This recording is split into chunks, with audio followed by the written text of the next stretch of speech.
I call this session Judy and Jim, a new start. On a blind date set up by the two mothers, mine and the other, I met the lady who would become my second wife, Judy Calvello. Because our mothers were friends, they decided it would be a good idea to arrange a blind date. So they did. I was living in Florida at the time, but coming back and forth to Chicago, often because of my job at Helene Curtis Industries. So we arranged a date and went out for dinner. She was very cute. We had a lovely long dinner, determining what we had many things in common. We had some common acquaintances, etc. Each time I returned to Chicago, I called and we continued dating. I ultimately moved back to Chicago for a new job, and we continued dating even more. We dated for a while, and then in September of 1977, we were married in Las Vegas, Nevada. We both wanted to be married in a Catholic church at the time, but because it was a second marriage and various rules, we couldn't. So we got married at the Little Church of the West in Las Vegas. Because Judy worked for TWA Airlines, Trans World Airlines at the time, we got to travel at no cost, so we were able to travel for a short time when we were first married. I had a regular job, so we would go on weekend runs to Italy, to Greece, to Puerto Rico. It was fun. I was living pretty fun. A few years after we married, we moved into our condo in Chicago to a two-story house, from our condo, I should say, to a two-story house in Palatine, which was 506 North Williams. Shortly thereafter, Jason and Jordan came to live with us in Palatine. Both boys attended Palatine High School, and both were very good students. Jason chose to participate in the areas of band, theater, and the artistic area, where Jordan enjoyed playing football and the auto shop. Jason graduated and went on to Purdue University in West Lafayette, Indiana. Jordan attended Southern Illinois University down in Carbondale, Illinois. During this time, Judy's mom and stepdad also moved to Palatine, across the street from us. They lived across the street. They also had this period. This was also the period of my life when I got my first dog. His name was Peppy, a little small poodle, probably about 7 or 8 pounds, that seemed to find us in a snowstorm. Traveling. When Judy and I were first married, she worked for TWA, as I said. Her job provided her with the opportunity to travel, free of charge, to all the places that TWA traveled to. Because of that, I could briefly experience locations I had only dreamed of seeing. We took a short vacation to London, England, to Rome, Italy, to Athens, Greece. Once the boys were raised, educated, and married, Judy and I began to travel again. I must have had this gene passed on to me from my parents. They loved to travel. And they did a lot of it before my father passed away. So we decided we enjoyed cruising on the large passenger ships. We have been very fortunate to travel all through the Caribbean on those big ships. In addition, I have seen places like the canals in Venice, the statue of Michelangelo's Da Vinci, David, the pyramids of Egypt, the pyramids of Egypt, the Via della Rosa, and the Wailing Wall in Jerusalem. The 3,000-year-old city of Akrotiri in Santorini, Greece. What a totally enriching experience that has been.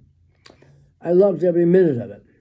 One very memorable experience occurred to Judy and I in 1995 on a trip to Athens, Greece. Because of an airline strike in Greece, we were taken to Rome instead. This was on Good Friday in 1995. We had no choice, but we got the hotel and we stayed in Rome. On a hunch, we went to the Vatican just to see if there was something we could participate in. We could enter the church during the special Good Friday ceremony, And because it was packed, the church was absolutely packed. We were at the very, very edge. Because of a papal guard, one of the fancy dress guards that watched the Vatican, I should come within about 2 feet of the Pope, who was John Paul II at the time. He walked right past me, almost as close as my hand is right now. What an absolute thrill. There are still many places that I hope to see. I love to see history, and I read about it, and I pray I will continue to be blessed with this gift. The next stage is MarketNet. You may read stories about great entrepreneurs. Yes, your grandfather, or me. I was an entrepreneur. Didn't know what that meant at the time, but I became one. Many of these entrepreneurs had great visions of vast empires that started them off on those great journeys. I wish I could share with you a similar story. I wish I had those great dreams, but the truth be told, I can't. Frankly, I didn't really even know what an entrepreneur was, so what prompted me to start my own company? Well, the last 2 jobs that I had, where I worked for someone else, they did not pay me what I had earned. They cheated me out of some money that I had earned. In fact, one went bankrupt and owed me an awful lot of money. Because I had worked for a commission as a commission salesman, I did not get paid for a while, so they went out of business while they still owed me money. I felt I was smart enough to finally start my own business. What the heck? Other people do it. I can do it. Then I didn't get paid. It would be my fault, right? Just after my mother's death, her estate left me enough money to take that big step. I took a few of my existing customers and started a place I called MarketNet, which stood for the Marketing Network. But on April 1, 1988, a firm specializing in the sale of promotional products was started by me. So I was an entrepreneur. Before I really knew it, it was a scary and fun start. MarketNet started out as a 1-person, and then 2, and then as I write this, we celebrated 18 years of success. That was in 2006, so that was still some time ago. We had 11 employees, and we did over almost close to $3 million in annual sales. My youngest son, Jordan, started with MarketNet about 30 years ago, and is flourishing today as its current president. It has provided me with untold wealth. The word wealth does not necessarily mean dollars and cents wealth, but it gave me the opportunity to try and do things I have always dreamed of doing. The freedom to exercise lots of options, the ability to control my own destiny in many cases, the opportunity to afford my son and his family the same possibilities. What a great thing. The ability for my wife and I to have some of the little extras that life can enjoy. The chance to help others as well, who are less fortunate than we are. It has been a wonderful journey. And did I add, I have truly found my niche in life, something I truly enjoy, being a salesman. The company MarketNet had since passed to my son Jordan, who has changed the name now to, he calls it Team Store. It's his company. He needs to have his own mark. And he did. He has been very successful, taking the reins as president and owner and taking the company to some new levels. Today, it is a very successful 21st century company with a worldwide presence, and it's on the internet. Something I probably could never have done, but Jordan did. Jordan has surpassed what I ever thought of a company. He has been far better. I must repeat, I am truly blessed. Jordan has allowed me to continue working at the company and helping him every day in every way I can. I'm lucky. I'm sitting there right now in what used to be my office talking to you. I call this building a brand. There was a kiddie show on Saturday morning when I started the company with a character called the Smoogie. A good character that would do good deeds. Smoogie was a really good little guy. A previous employer that I worked for used the term a lot and called the items that we sold, the promo items, he called them smoothies. I used it a lot to where most of my clients would call my merchandise now smoothies and began to call me Smoothie Man. Hey, Smoothie Man, you got something that I can buy today? I decided that was a very valuable tool at the time to differentiate me, marketing that, from my competition. I decided to see if I could get a national trademark for the competition. I decided to do that so no one could use it. I spoke with an attorney who informed me it would be expensive. As a new business, there was no extra money, so I decided to get the necessary info and do it on my own. Why not? I filled out the initial paperwork, sent it to the trademark office in Washington, D.C. I was lucky enough, again being lucky, to find a nice gentleman who understood I was not an attorney and slowly walked me through the long process. It took about 2 years, sending things back and forth and filling out various paperwork. He had patience, I had patience and time. Ultimately, I established my brand and protected the use by any competitor. I received a protected federal trademark on the term smoothie. I was very proud of myself and used it effectively to the company's existence. I call this the day that changed history. You'll probably read about this, or you have read about it. September 11th, 2001, or 911, or 090101. 911 pretty much is what it's called. You will see it written in a few different ways. I'm sure throughout your years of education you will read about September 11th, the day that terrorists attacked the United States of America. I'm sure in your history studies you will read about the jetliners that crashed into the Twin Towers in New York City and the Pentagon of Washington, D.C., and possibly even the heroics of the people that brought down that flight number 93 in Pennsylvania. You will also read about the heroes of the New York City police and fire departments. They truly were heroes. They went into burning buildings while people were trying to get out to try and save them. You read about the 43rd President, George W. Bush, and how he declared war on terrorism. You will not read about the 911 through the eyes of Jim Dunn. It's not recorded, but it is now. It was a Tuesday. It was a normal day. I was going to work a bit late because I was taking my dog at the time, who was named Candy, to the pet groomers.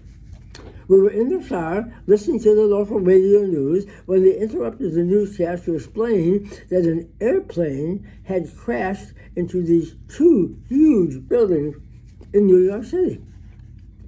At first, the reporters thought it was a little small airplane that somehow took a wrong turn, lost control, and hit the building. Well, in a matter of minutes, reports came out that it was a jetliner, a big jetliner filled with passengers. It crashed into one of the two towers where thousands of people were already working. It was 8 a.m. in the morning here, 9 o'clock in New York. I listened intently. I was scared. I listened as I was driving, thinking this was a terrible accident.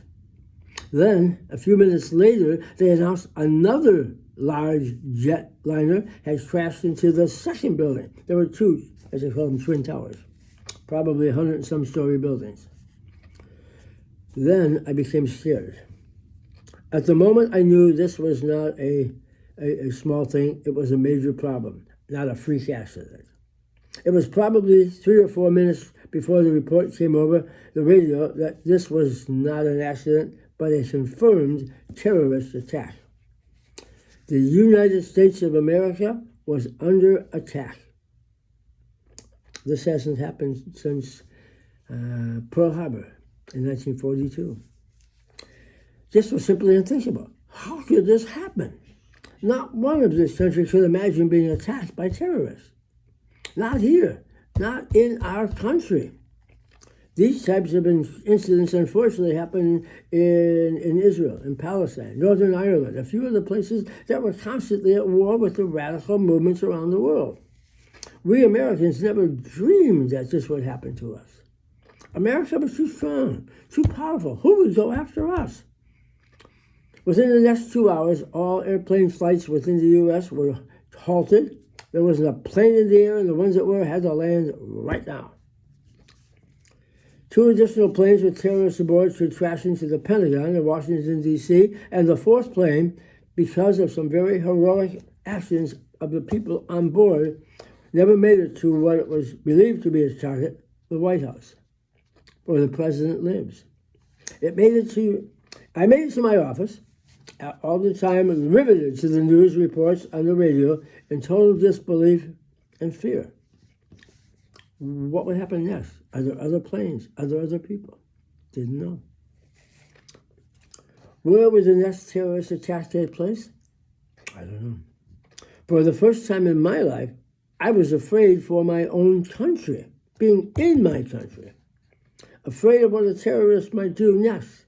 Terrorism was no longer something I read about in the newspaper and saw on TV from some other land. It was real. It was here.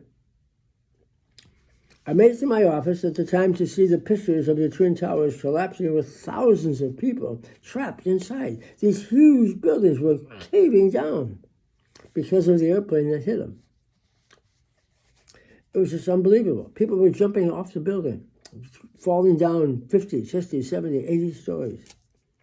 We Americans at that time were glued to the television sets to see what was going on. It was determined that a man named Osama bin Laden was behind all this in a matter of days and informed us that America was declaring war on terrorism. We were mobilizing our military and going to a country called Afghanistan to find this man and his helpers. These people were responsible for the terrorist deeds in New York City. We all came to know bin Laden, then Al-Qaeda, terrorist network, Islam, and many other names that I had never before heard or was familiar with. They became part of the daily lexicon. As I write this note, which was written many years ago, it had been a 3-year campaign to find bin Laden. We have not found him yet. We ultimately did. I am oversure that life will never be the same again. We will look at it a little deeper, and everything will be a little leery, a little more of other people. And I hope and I pray we never forget to appreciate all that life has to offer. The sacrifices those people made today, that day, who ran into those towers. The firemen, the policemen, the first responders that tried to save lives. So I'll call that the day that changed U.S. history. How about the day that changed my history? I've been blessed in so many ways, and one of the very important areas is my health. Interestingly, my father always said, if you have your health, you have everything. Well, for the first 69 years of my life, I was very healthy. I was not overweight, didn't drink too much alcohol to excess, did no drugs, got a good night's rest, ate well. I was never in the hospital, never had surgery. I was blessed. Right around my 69th birthday, March of 2013, I was feeling rather tired. I went to see my regular doctor. He sensed the problem and sent me for a stress test. That showed I had severe blockage in 2 of my arteries, causing me to be tired. I met with a new cardiologist, didn't have one of those before, and he said it was important that I have an angiogram. I must admit, I started getting scared then. The thought of any kind of surgery scared the heck out of me. No, I wasn't scared. I was petrified. But it was necessary, and I had to do it, so my test was scheduled for April, and that was that. I prayed and prayed and prayed for courage and peace. My prayers were answered. I had to go for an operation. The doctor inserted 2 stents into my veins, and I was back to normal. So it wasn't as bad as I thought it would be. I entered a cardiac rehab program, getting to do some extensive workouts 3 days a week, and I continue to do those exercises to this day, 2024. I go 5 days a week, and I love it. It's part of my life. It's kept me healthy. It appears that God was not ready for me at the time. Yep, he has some other things for me to do. I just didn't know what they were.